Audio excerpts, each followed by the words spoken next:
Hey everybody, I wanted to do a short video for the safety team to go over some new policy changes and to communicate some things coming down the road for you guys.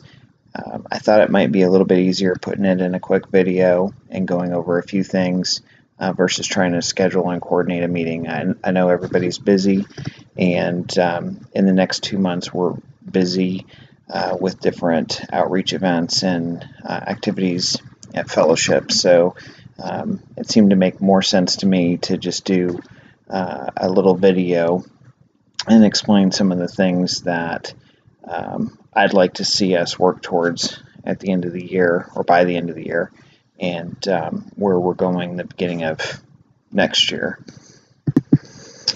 So if you have any questions about any of the content or the information that I cover, I will try and explain it as thoroughly as I possibly can. But if you have any questions, feel free to shoot me a message, and we can kind of go from there. So the first thing I wanted to mention is you should be receiving or being able to receive a new copy of the Policy and Procedures book. And I know that's backwards, but you can kind of tell it's a little bit different format, a little bit sharper. And we went through this earlier this month. I go through it at least once a year, try and add or tweak things as we experience the need for that.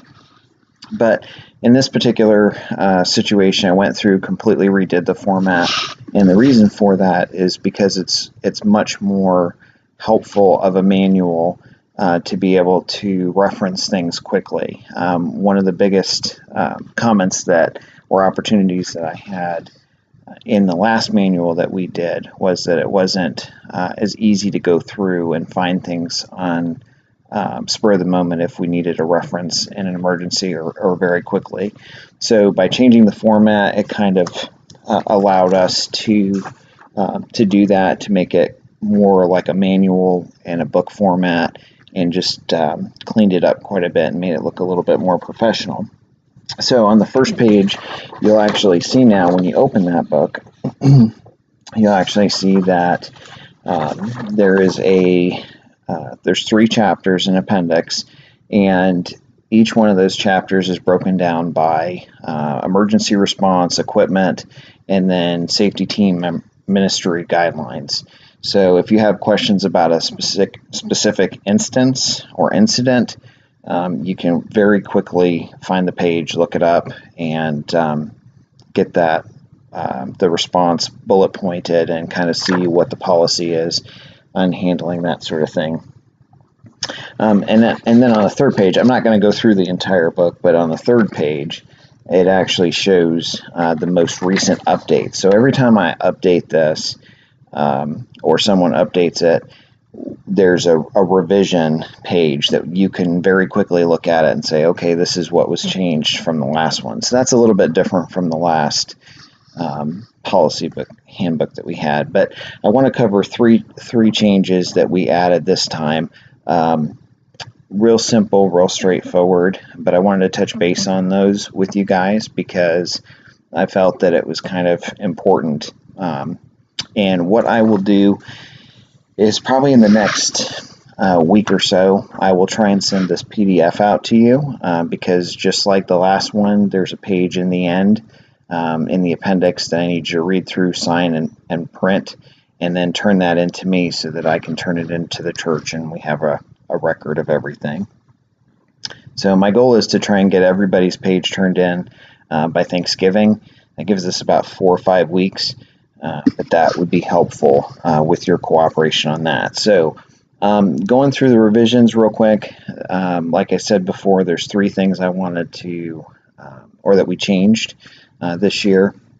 Not significant changes in the safety ministry. I'm sure you've heard of us talking about this, but I wanted to kind of highlight it and emphasize it so that you're aware and so that you know what to look for in the new policy book. So the biggest revision that we did was actually on the addition of child abuse reporting information. So this came from actually the church's attorney, but essentially any ministry that is involved with children, which sometimes we are, needs to be aware of the signs of child abuse, and it's our obligation as a church to report that accordingly if we feel that there's a situation that warrants that. Now, certainly in any situation you would want to involve myself, one of the other supervisors, and certainly a pastor, either Pastor Chris or Pastor Dave, right away, and partner with them. You would never want to partner or go into a situation by yourself. You always want to partner with somebody that can give you more resources in handling that situation. But the announcement of how to handle it, what to look for, some of the things that are becoming more dominant in Christian and ministry circles, really kind of pushed us to say, hey, you know what, we need to add, we never had anything previously, so we need to add a little section about child abuse and just what to look for, how to handle it, and how to address that type of situation. You'll hear more training on that coming down the pike, probably next year.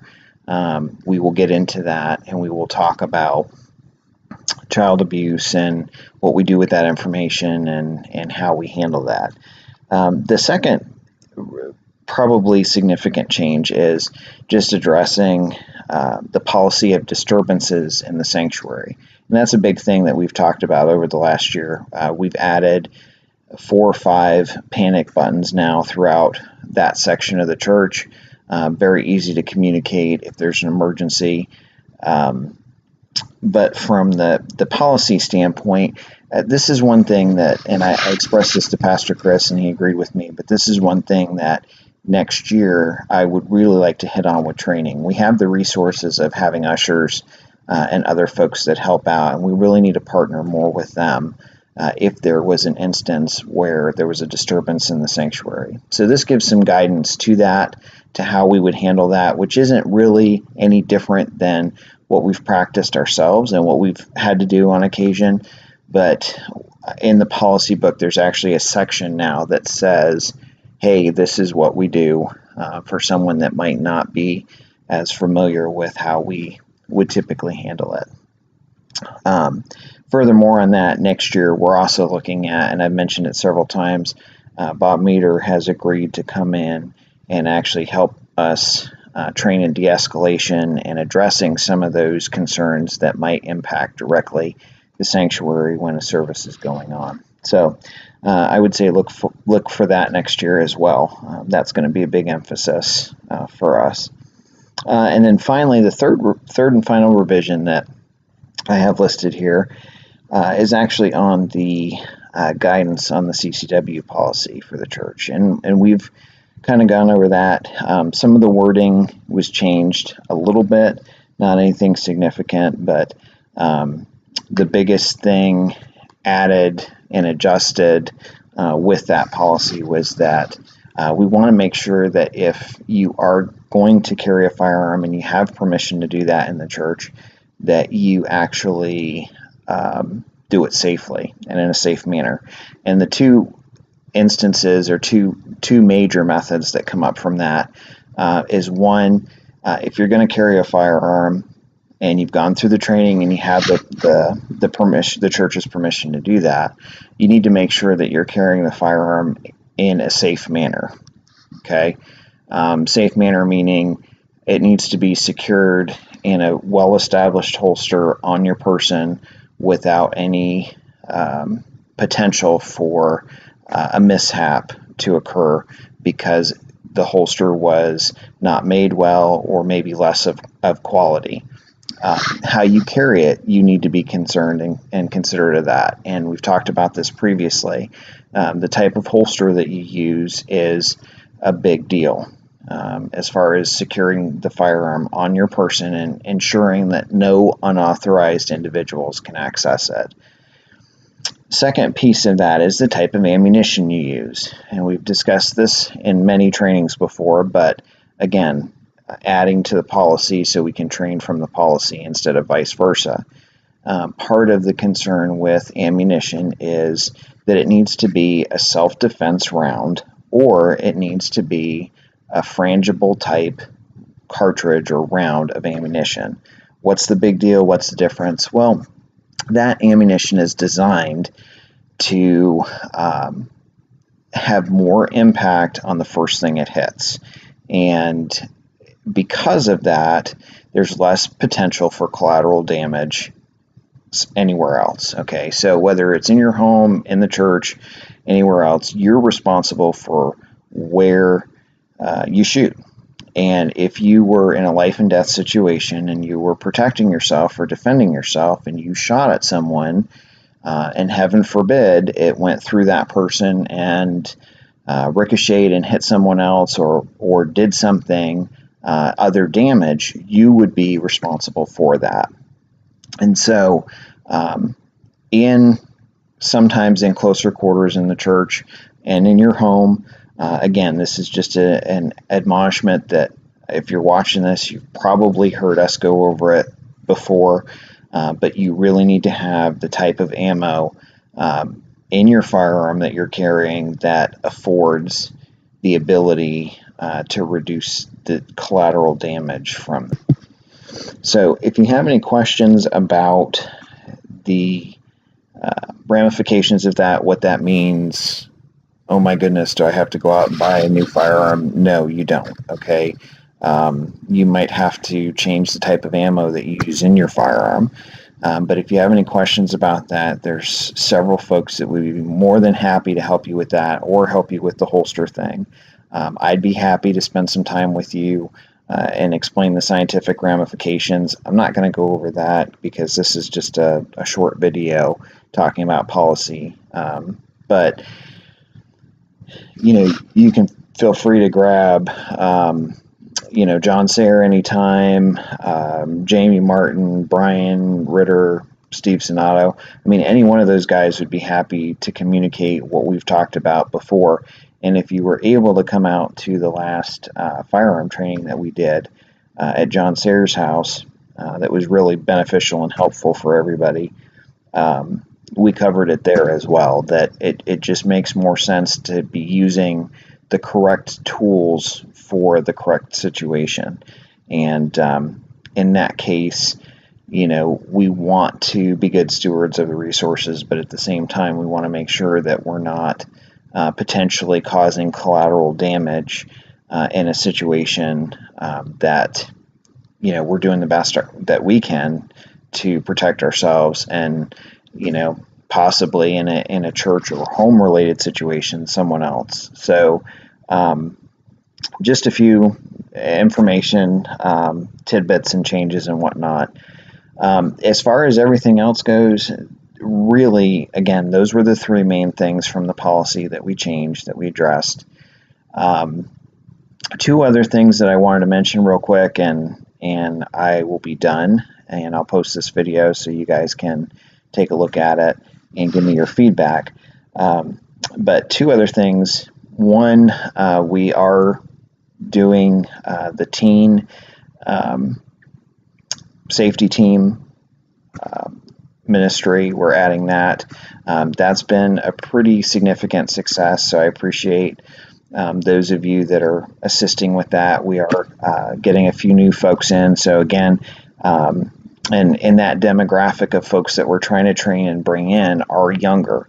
So I appreciate your patience in helping them understand and not being, domineering of the ministry and bringing new folks in. We have to develop other individuals to come in and lead the ministry when we're not around anymore. So as important of a ministry as this is, we need to be building a bench and discipling other individuals spiritually and educationally to take our roles and take our places when we're not able to do it anymore. So I appreciate your help with that. We are going to continue to do that. It seems to be a very successful thing.